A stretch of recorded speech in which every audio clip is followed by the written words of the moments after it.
So, good evening. Welcome to the Spartans Boxing Show. I'm Lakey, and I'm joined by my trusty co-host, Mr. Arv Meeting. Hello, Arv. Hello there. How are you? You okay? I'm good. And that we're obviously still very proud to announce that the Spartans Boxing Show is sponsored by Round One Boxing in Brighton. And our special guest this evening is a female professional fighter who's due to make her professional debut very soon. It's Lianne Bush. Hello, Lianne. How are you? Hi, I'm good. Thank you. You? Oh, we're all good. Thank you very much for coming on. No problem. Excuse my weird video, as it's gone a bit weird, so I'm going to move my head out the way because I look like Max Headroom, so everybody can see you and Arv because you're much better looking than me, the pair of you. So we thought it'd be good to catch up with you, and find out a little bit about what's been going on. Obviously, you've turned professional due to the COVID situation, as with all of the boxers at the moment. It's all gone a bit Pete Tong. So you haven't, had an opportunity yet to get out there and have a fight. But I mean, one of the first questions I've got for you is an obvious one. I mean, we were talking a little bit off air before we started recording. But how did you get into the fight game? How did you get into boxing? Well, it's been something that I've been interested in for a while, but more so the MMA side. So if you go on my Instagram or you were to look me up in the past, I've done K1, I've done some Brazilian Jiu-Jitsu, and I have been training for quite a while, but boxing specifically is something that I only really turned to about 2.5 years ago, and it was more so the frustration of trying to fight K1 properly, and it wasn't really happening, and then someone said, why don't you see if Jay Shinfield, will take you on the pad, see if he can help you get some fights, but it'll be boxing. And until then, I tried to get into boxing then, but I was just too interested in the MMA, the kicking. I loved kicking. And I went along and just never left the gym and just had to learn to keep my feet on the floor, not kick people. That must have been really hard, wasn't it? I mean, we've spoken to fighters like Rachel Ball, haven't we, and people like that, and I think even Kathy McClear. Obviously, she's a former world champion kickboxer in K1 and all the rest of it. And the question, it must be the same. I know you're yet to make your pro debut as a boxer, but are you worried that when you get in there that natural instinct's still going to be, if you see an open, that you're going to want to kick somebody in the head?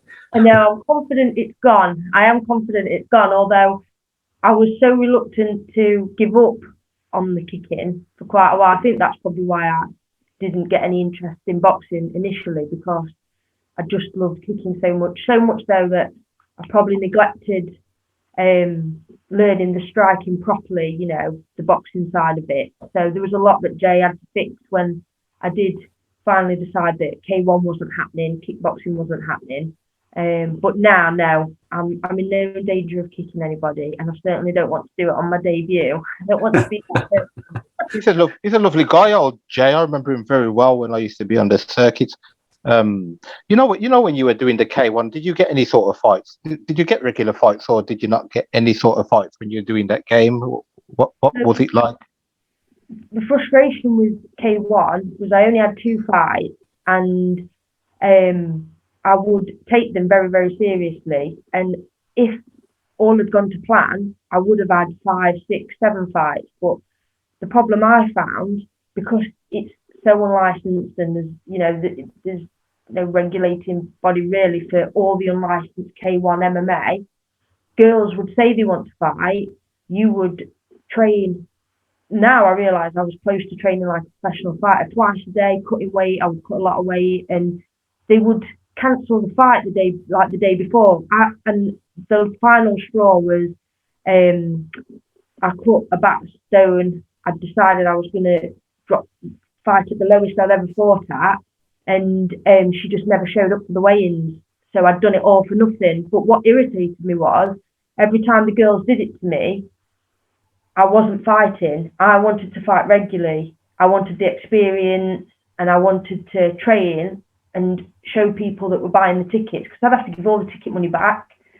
And it was just frustrating me, and I was losing heart with it a little bit. But at the same time, I was doing MMA as well. I was training MMA, so I was still competing in a way, because I would do, the gi competitions, the Brazilian Jiu-Jitsu competitions.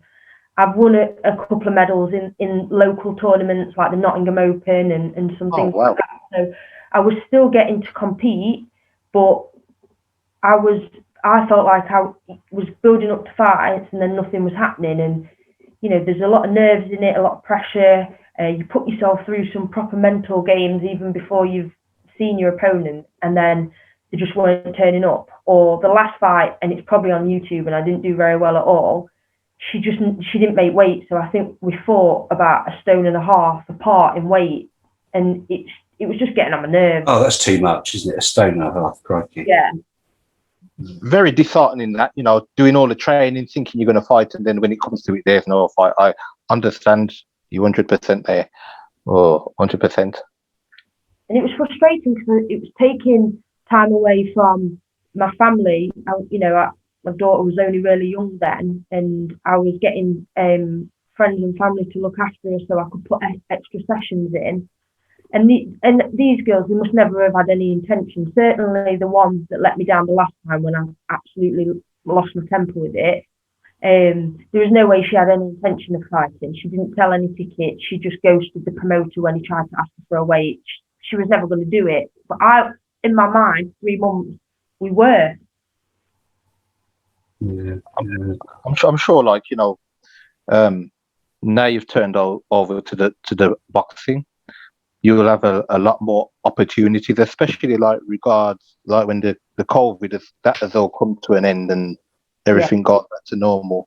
I'm sure everything will be fine, and you will get plenty of fights over the sort. There'll be no reason not to, because there's quite a lot of ladies in the pros, isn't there? Well, the women's game's on fire at the minute. I mean, I hate to say it, and I've been chatting to a lot of female fighters over the last few weeks, and I think the concern with a lot of them is this going to be a case of, do you remember the Women's World Cup when there was football fever for all the girls, playing football, and then obviously once the male football returned, then suddenly the girls kind of got relegated back to kind of not getting as much coverage or media interest as was there previously.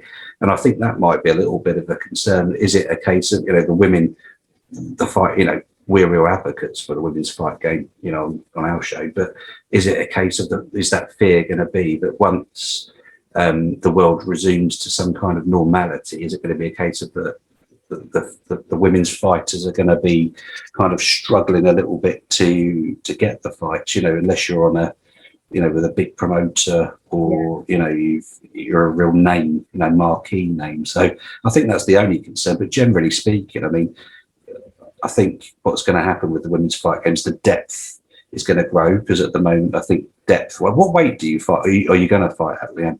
So I'm hoping, on the day it would probably be testing around 9'4", which is super feather. That's on the day. Yeah. Because I'll be small hall shows initially. It tends to be on the day unless you're fighting for something. So 9'4" on the day, but I'd like to test the water at feather, day before, if I was fighting an eliminator or for a title, later down the line. I've done super bantam before, because I have had 4 unlicensed fights, not under Jay Shinfield, because he's a professional trainer, but I've had 4 unlicensed fights with his help in the training, and he's said, if I'm going to help you at all, like guidance and giving you tips, you're going to do it professionally, especially if you're thinking about turning over. I want to see you cutting weight properly. So I've made weight properly, so we're confident at feather, and if for the right fight, we'd look at super bantam. So, and when you talk about female boxing and the divisions deepening, those are the ones that are getting deep as well. 100%. That's what they're turning over into. So it's an exciting time. I don't see how we could lose out to the men at all, because the girls that are turning over as well, they've already got a following. I mean, you've got Sandy Ryan that's just turned over. Ellie Scotney fights again this week. You've got Ramler. So, and the girls are shouting too loud to be left behind. Yeah, sorry to butt in there. I didn't realise that she turned over Sandy Ryan, and she turned over now. She has. Yeah, she made the announcement on Monday, so she'll be super light to welter. She's going to float around at. She don't know who I am, but I always watch her because I thought many years ago I thought her cousin. You look just like her as well. What? Tell us more. You thought her what? Her cousin? I thought a cousin, a boy cousin, not Josh, the other one. Well, I guessed it wasn't a girl cousin. That wouldn't have been right. I thought you were going to make a joke about it. Oh, look, I'm back on the screen. What's your better weight anyway? What weight do you find comfortable? That's a bit personal. Oh, you're asking Lianne. Sorry, I think you're talking to me.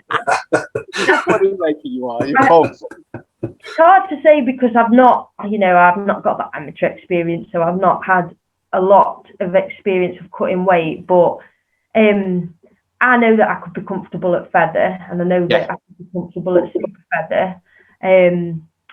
And unfortunately, I didn't get my pro debut, but I was only days away. So I have made a professional weight cut once before, and that was to 9-4 super feather because it was going to be on the day weigh-in on Steffi Bull's Barnsley show. So I have done a professional weight cut once. I just never got the debut. Mm-hmm. So when it comes, you're right in what you say. God, am I still on the screen? Yeah, the division that you want to go into, super. Again, we talk a lot to people like Carly Skelly. There's all of those fighters, Amy Timden's around there. It's a hotbed of hotbed division, and hopefully, like you say, hopefully the girls will be all right post. I'm sure they will be, like you say, because I think that they're making so much noise. But for you, to go into that division, that's going to open up a lot of doors. And also, you say, we were talking off air, and you were saying, oh, I've got, we've got the amateur experience, but you have had those, those unlicensed fights, if you like, for want of a better word.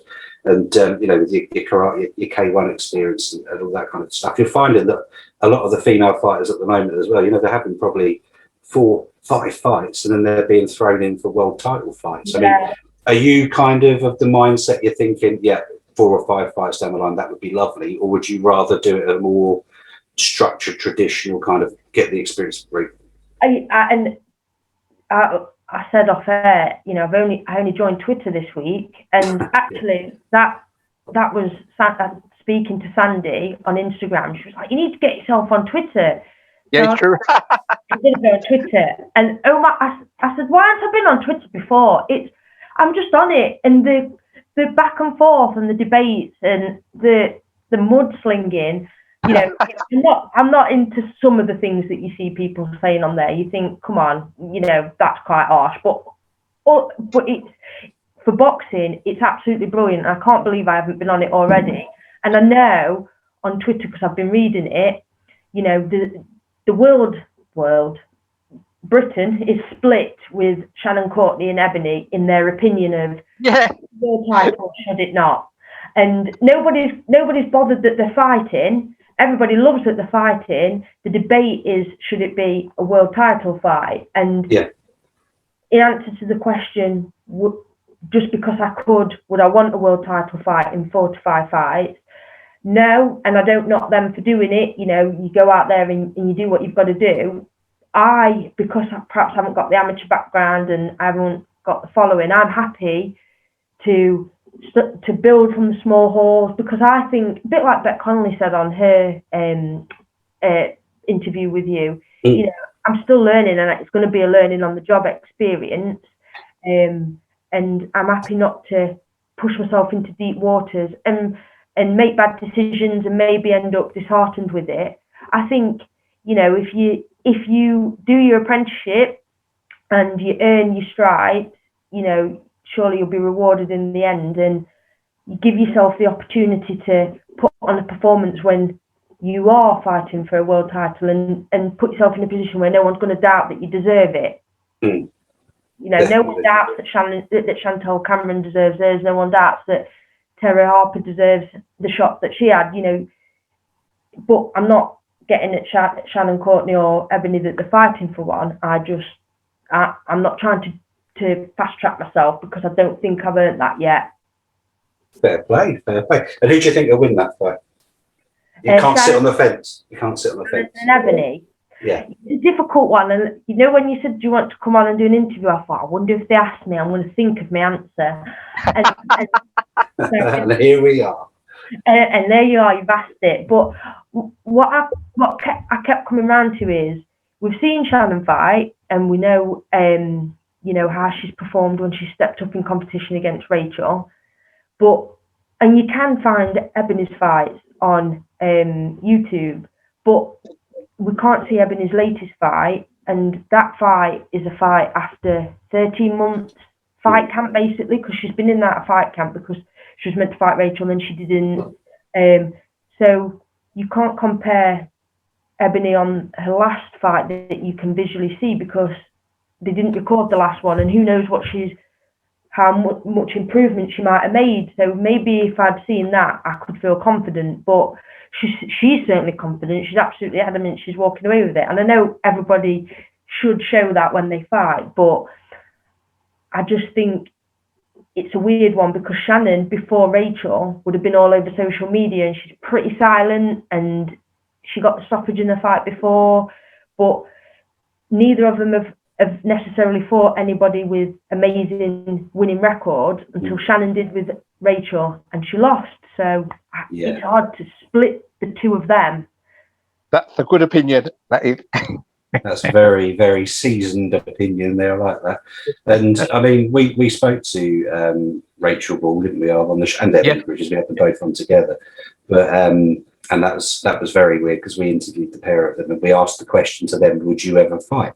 And literally about, I think, 3 days later, the fight was announced that they were going to be fighting. Unfortunately, you started it. We started it, I reckon.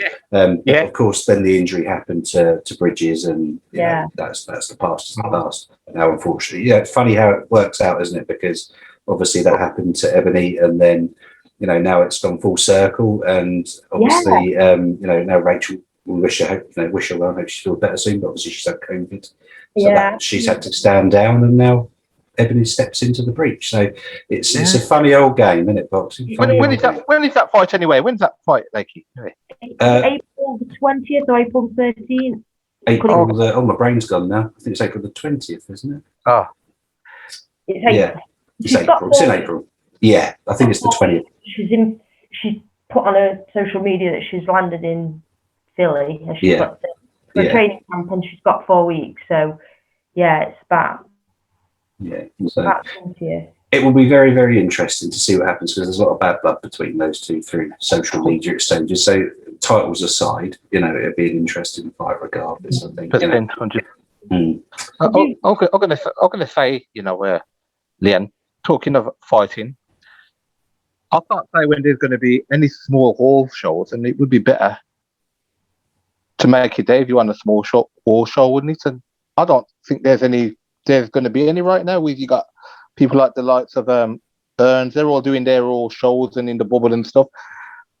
I can't say when there's going to be any small all shows. I don't know if you've heard. Well, I was going to say, have you heard any have you had any idea from your manager or who promotes you? Who manages and promotes you? Sorry, that would be a good question. Jay Shinfield is my trainer, and Rendell Munro is my trainer as well. Rendell, that's it, because I've seen pictures of you at Rendell. What a fighter he was. He was quite a fighter, the boxing being. We spoke with Kelly Maloney the other day, and she used to manage Rendell Munro. And what was really interesting on that interview is when we asked her about you know, what is her most favourite memory in boxing? Of course, you imagine that she's going to turn around and say, "Oh, Lennox Lewis," you know, one of those kind of fighters. But she didn't. She said her favourite fighter was Rendell, didn't she? Which was really interesting. Is the coolest character you'll ever meet. Is so funny, and he's such a genuinely nice guy. It doesn't surprise me that Kelly Maloney would say that. Oh, he's amazing. He's done so much for me in this year. To be honest, I thought I was ready for my debut, and I'm confident I would have won a year ago. But it's going to be such a different debut from a year of training with Rendell. Such a different debut. You know, Lianne, what's good about what I liked about him, the fact that he trained so hard and got up so early and doing his dustbin man job at the That's time. it. That's it. And I was thinking, whoa, what a guy at the time. I remember. So That's what they called it, wasn't it? The fighting dustman. Yeah. Mm. I think it's fantastic. You got him as a trainer helping you as well. Oh, that's fantastic. Absolutely. And Randall didn't give up working right until right up towards the end of his career. He worked all the way through, and he did a lot of it without, you know, major sponsorship as well. I think Everlast sponsored him and perhaps a few other companies. But yeah, he carried on working, and his bin money was his wages, as he would say, and everything else, you know, he looked after. So as you know, as a trainer, but also someone to look up to, I'm very lucky to have him in my corner. Oh, fantastic that. Yeah, well, the knowledge and experience he's got alone, I mean, he can guide you through the hurdles of a professional career, can't he? Absolutely. And what's helped bring me on with Rendell is you can have a trainer and they're training you and they've got you on the pads and they can explain something. But what Rendell can do is he can get his sparring kit on and he'll go, right, get your stuff, and he'll move you around and show you it actually in sparring. So I've done quite a few rounds with Rendell. And of course, he's not taking the mick, he's not trying to see how far he can go and test you in that way. He's literally getting you to do what he wants you to do on pads, but in the sparring. And that's the difference when you've got somebody that's been there and done it as well. Yeah, 100%. Yeah, absolutely fantastic that to have someone who was once a fighter putting you through the paces, putting everything on and going through it with you. You can't get anything better than that. I know what you mean. And I'm managed by Mike Shinfield, that's Jay's dad. And you know, there's no guarantee about smaller shows, is there? And we've had one or two opportunities where I could have made my debut on televised shows last year, you know, but I wouldn't have been there to win. There was no, I wasn't there I understand. to help me have my debut. I was there as an unknown, you know, to make up the numbers. Yeah. Yeah, you don't start your career like that, no. You don't. You know what I don't like about that, Lianne? You know, the fact is if you had gone in there and you had done enough to win, you still wouldn't have got the decision. That's the point. No, I don't need to.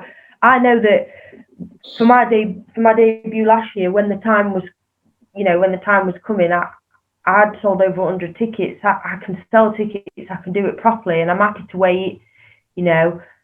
With female boxing as well, there's not that stress and pressure of age, and I'm just I'm confident in you know, the team I've got around me that's training me, and I've seen what the year with Rendell and Jay has done, and like I say, I will have a much stronger debut. And what I've been able to do in that year as well, because I have got a pro license. I mean, I've had to renew it, so I've done a full year as a pro with never using the license. Or that's a shame. And I've just renewed it, but having that license allowed me to travel around and spar everybody. So all the names that you said earlier, I sparred them as well. And last year, I got to be a big part of Rachel Ball's camp for Shannon and for Ebony, even though it didn't end up being Ebony. I would spar her every week. So I've been a part of it still. And I've got my regular sparring partners with, I spar Ellis Hopkins, who's signed to MTK. So I'll be sparring her on Friday because Rendell lives in Leicester, Ellis is from Leicester, and Rendell has a lot to do with her and her dad and their gym. So I'm still learning, and I still get to spar. And like I say, I went down and I helped Bet Connolly this week. So I'll spar anybody. I'm learning on the job, and I know a fight will be different, but I'll walk into any gym, even if it's on my own, and I'll just for the experience. I am a sponge. That's the best way to be, isn't it? Best way to be. I mean, you were saying again off air that you work full time as well. You know, you've got a full time job, and obviously you're a mum, which is another. So you've got 2 full time jobs. Let's be honest. You know, how do you balance, you know, the new fledgling boxing career alongside working full time and being a mum. I mean, it must be tough going. I presume, you know, how does that go for you? It can be, and you can, and you know, when this is what I meant when I got really fed up with the K1 side of things, because you were sacrificing, and like I say, I feel like I was always training like a pro back then. I realise now, and when people weren't turning up for fights, you just thought, you know, it might be nothing to you, but I've not seen my daughter for a couple of nights this week, so I could go in the gym. But I've got a lot of friends and family that she's really close to, and with work, they're incredibly supportive and flexible. And I've worked for the company for 12 years, and they're an amazing company to work for anyway.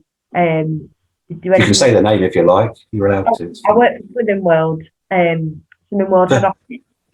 So, yeah, so they're absolutely amazing, and they think it's great that I box, and half of my tickets are probably sold to Swimming World, and they can't wait to come and watch, and they've all got the ticket for my debut, and they'd fantastic, like a hamper put together for when I'd made weight and I could eat again, and a t-shirt that they'd all signed, and I think it said Big Bush on the back, so I wouldn't have been wearing it, but still. Yeah. Oh yeah, we didn't. I wasn't going to mention that in this interview. Yeah, the potential fighter name, Lianne Bush. I just don't think that's going to. You know, I don't think that. Yeah, we're moving on. What was great? What's great as well is Jay, my trainer. He's great with Jess, and and as she's got older, I've been able to take her to the gym with me. And how old is she? 6, 7 in August. So she'll sit on a tablet, she'll sit watching my phone, or she came sparring with me last Sunday. I sparred with Ellis and Stevie Levy from Norwich. I think she's 2-0 against Stevie. She's quite a good friend as well, get on really well with Stevie.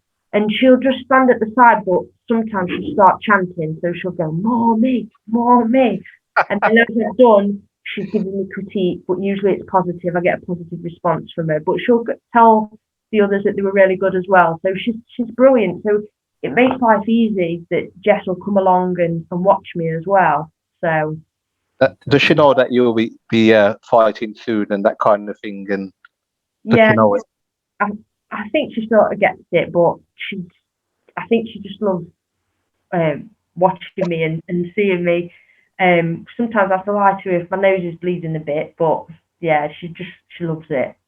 That's brilliant. Fantastic. Oh, sorry, I've just got to say this. It's really bad, but the way your camera is made, we're kind of getting a wife's eye view.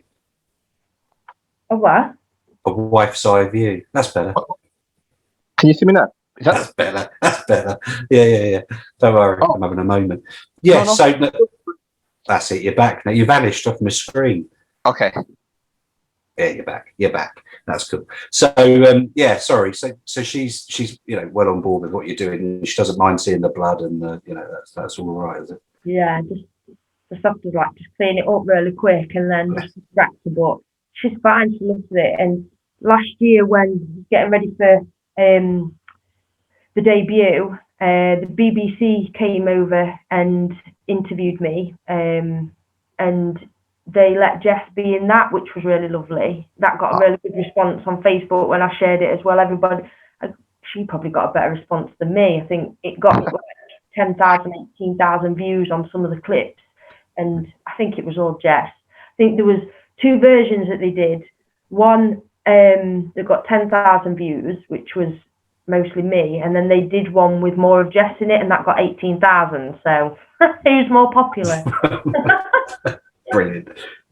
Oh, fantastic. And another question is sponsorship. Have you got sponsors at the moment? Yeah, it's a weird one with sponsors, because with lockdown and everything, and the fact that you're not fighting, you kind of think I've got no need to ask for anything. But say an opportunity came up to fight, you think, are they still my sponsors? Do they still want to be my sponsors? Because the momentum's there when you're getting ready for a fight, and things are a bit more normal. But when nothing's happening, if they forgot that they're my sponsor, not everyone because some of my close friends, but yeah, I have, and I had a lot of sponsors heading into my debut. But yeah, you want all that's something that you want to make sure is still in place, ready for when it does happen. But I'm sure it will be. But yeah. I'm sure they'll still be there. 100%. Yeah. I'm I know what you mean, though.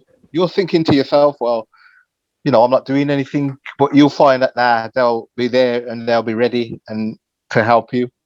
Yeah. Luckily, the sponsors that I have, they enjoyed coming to watch me, and the boxing fans. So they weren't doing it as a favour. So yeah, I'm sure they'll still be there. Definitely. Brilliant. And how do you? I mean, going back to titles, sorry for skipping around a little bit. So it's just that Arv's camera angle's just really weird. I'm saying it live, I wouldn't have done that. What? Oh, there you go. You're back now. It's weird. Unless it's just me. Can you see me, Lianne? Can you see me? You're fine on mine. Okay. Nothing to do with you tilting or nothing, because you're in the far corner. I can just about see you, Lekki. Oh, I'm here. Oh, you're right. Hello. Yeah, no, it's fine. It's probably the angle, Max. I'm trying to move out of the way of the maybe. the camera. I'm not even going to edit this out because it's all very natural, but because I can't be asked. But yeah, no, I was going to.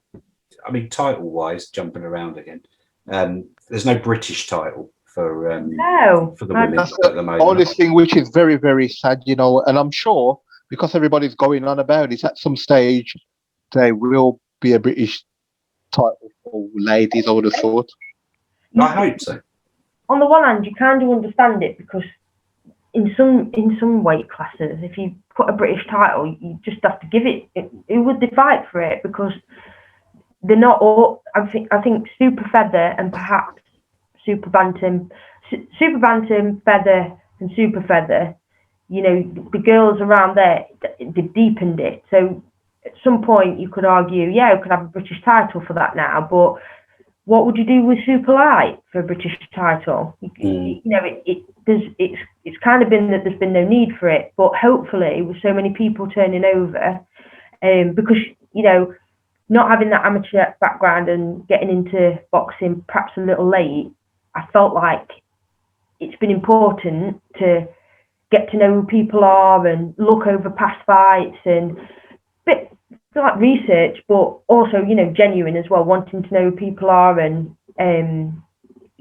so I don't feel as ignorant when I'm talking to people, and the fact that I'm boxing, I should know about what I'm doing, and just noticing now more and more girls turning over from the amateurs and even from unlicensed. I guess it's because the opportunity for female boxers is there, because if they're not allowed to turn over, who are the pros allowed to fight? If they don't let more of us in, where are the fights? People are just going to have to keep fighting each other over and over, aren't they? And that's obviously not realistic. So notice more people have turned over, and what's happened with the Olympics, I know, has encouraged more of the high class amateurs to turn over.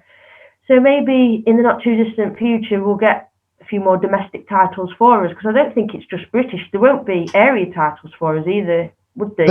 There is Commonwealth and European. But I think the point I'm trying to make, though, is like the British Boxing Board of Control as an example. Yeah, I mean, they clearly charge the female fighters the same license fee as they charge the male. Yeah, fighters. no, you're right.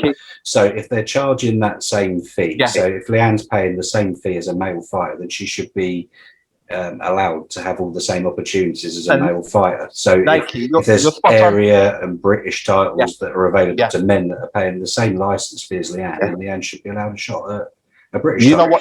And I know it comes down to the argument about, I'm back in the screen. I know it comes down to the argument about depth. Yeah. But that aside, I mean, okay, at the minute, like heavyweights, middleweight, super middleweight, there's probably not many of those around in Britain at the moment. But like you said, with the lower weight divisions, like the super bantamweight or super bantamweight or featherweight, the depth is now starting to come through. That you're getting more and more of these girls turning over. So by that in itself, introduce that British title at those lower weights to give the girls in that division an opportunity to progress properly. Then it takes away this whole a girl having 4 or 5 fights than going straight in for a world title fight, for example. Let them progress the Totally traditional agree. way. I totally agree, Lakey. As you say, they pay the same fees as the men, and the British Boxing Board of Control own the British title. They also own the area titles. So I agree with what you're saying. No, it's just a thought in my head. I'm just thinking, if you're paying the It's same true, thing, though. It's true, Lakey, what you're saying. It's true what you're saying. Yeah, there you go. 100%. As well, if there was more out there, like progressive titles, because that's what they are. You progress through the titles to world title. That's the point of area to English to British. That's right. You should probably take out that argument that's happening with Shannon and Ebony. Not so much them, because Ebony's Australian, but it would probably take out the argument of girls being fast tracked too soon. You know, what can girls achieve before Commonwealth? Nothing. You can't, nothing. And even the Commonwealth, I mean, if you think of like Carly, you know, Carly, obviously Spartan, you know, and Amy Tim, they fought for the Commonwealth. And then obviously for the rematch, unfortunately, Amy again was poorly, so that the second fight was postponed. And what was tragic about that situation was, if that this is just my thoughts, and it might be a little bit controversial, but if that had been a guy, a male fighter that had been due to fight for that Commonwealth title, and one of the opponents, you know, pulled out, and the chances are that promoter would find a replacement fighter, so that Commonwealth title fight could still go ahead. Yeah, I did wonder that. I did wonder why Carly, and to be honest, part of me was expecting them to announce someone else for Carly last minute, and when they didn't, I was quite surprised. I felt a pain, you know, because again, you too. You know, trained hard, gone into a training camp, got children, got a family, got a job, you know, to probably take time off work, take time away from the family, been training, and then it ends in abject disappointment, and there's all the costs that come along with that abject, because it costs you guys, you know, when you're traveling around, like you said last, you know, you went down, you've sparred Beck 2.5 hours away or whatever, you know, which is wonderful, you know, because she's a lovely lady, but it's still your time, even if it's not monetary, it's your time. There's a value on time, and everybody's time, you know, away from your daughter, away from your family, you know, and if that ends in disappointment, and you know, a fight's withdrawn, as you were saying with your K1, you know, when that happened, it's that same scenario that's going to leave you emotionally and, you know, monetarily out of pocket, you know, which is not good. And for Carly, it's, you know, it's a wasted fight. It's a bit like what I was saying, and like what you said about the K1. So what I found was, every time they didn't show up, that was 3 months lost. And then if the next one did it, I was going 6 months to a year with nothing. And because we are in a COVID situation where small oil shows aren't happening, you know, Carly could have fought twice and come out as Commonwealth, when actually in a year she's had one fight. Exactly. So it's time lost now. So say it's another 3 months, it's time lost, and that's what's frustrating. When you want to be an active fighter, that's what I'm getting at. When you want to be active, you're made to be inactive. And it's not Amy's fault, but it's the point you're making. Why not let her still fight? But, exactly. You know, totally not Amy's fault. It's totally, you know, at the end of the day, you know, like we were saying, the featherweight division, super bantamweight, you know, we're talking Commonwealth here, so this isn't even just UK fighters, we're talking Australia, New Zealand, Canada, you know, I'm sure, no disrespect to Amy, the promoter must have known well in advance, you know, that something wasn't right, and that potentially the fight couldn't go ahead. So at that point, as a promoter, it's all about, for me, it's like duty of care. This is where boxing I find disappointing, you know. There should be that duty of care to that fighter, you know. They've taken the time to train, to get ready, you know, so I'm sure amongst the Commonwealth countries there must have been another fighter that's probably been training, waiting throughout the COVID situation. They could have got over and allowed Carly to fight for that title. Totally agree. Beck's been able to step in this weekend on 6 days' notice. There you go. And you've got active fighters in a pandemic situation that will know.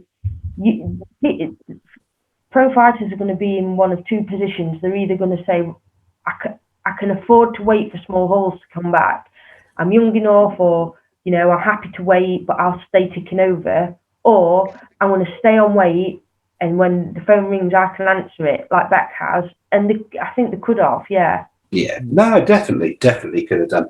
And I just think for like Carly, you know, that was an important thing. You know, I think just if they could have found that replacement, let her have the fight, you know, win, lose or draw, you know, regardless, you know, but she's got that fight in the bag. And like I say, it's all about staying active. And to me, it comes down to a bit of respect as well. You know, it's about respect for the job you girls are doing, you know, and guys and girls, you know, you're in the gym, you know, it's wear and tear on your body as well. You know, each training camp, you know, each punch on a bag or punch in sparring, you know, that's impact on your body, that's physicality.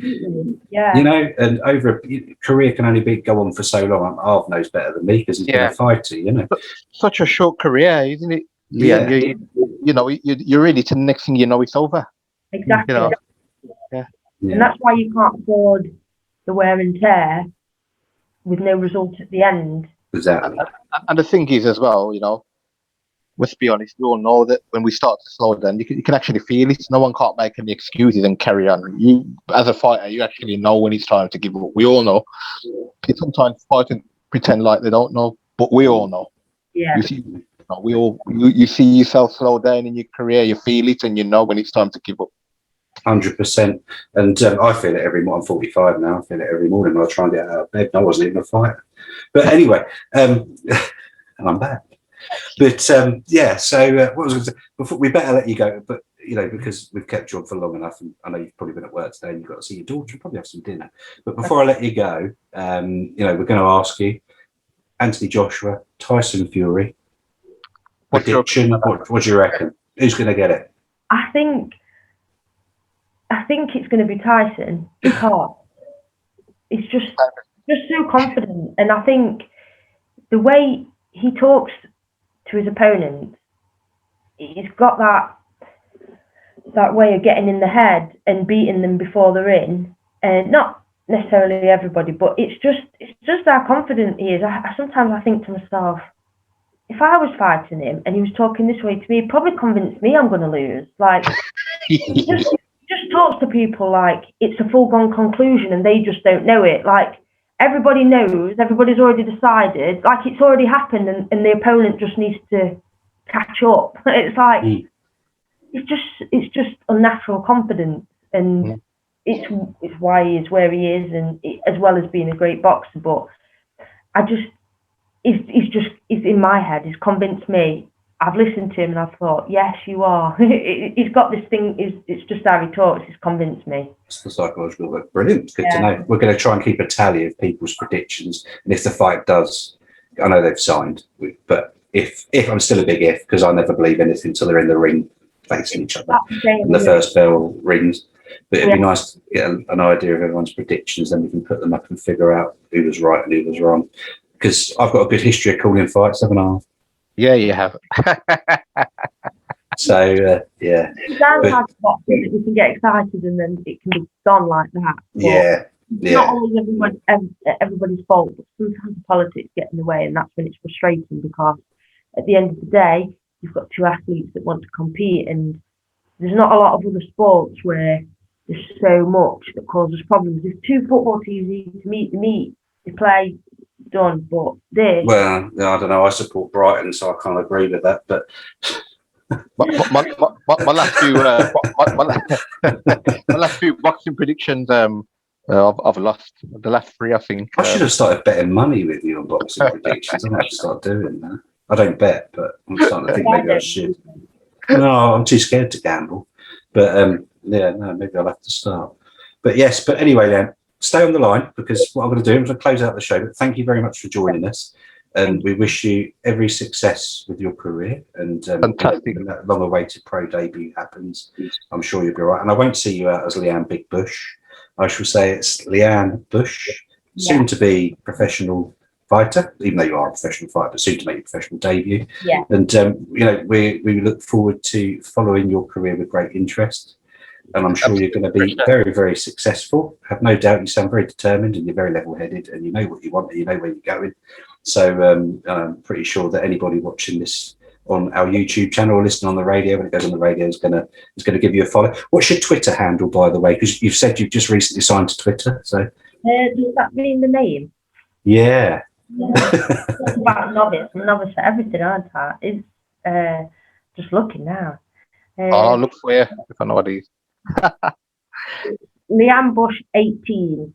Lianne Bush 18. There you go. So give you a follow on Twitter. Instagram, I know nothing about because I asked the man with Twitter, I'll Instagram. follow you back on there now. So we'll make sure we get you some followers on there. But thank you very much for joining us. And I'm sorry I've been a ghost, but look, here I am real.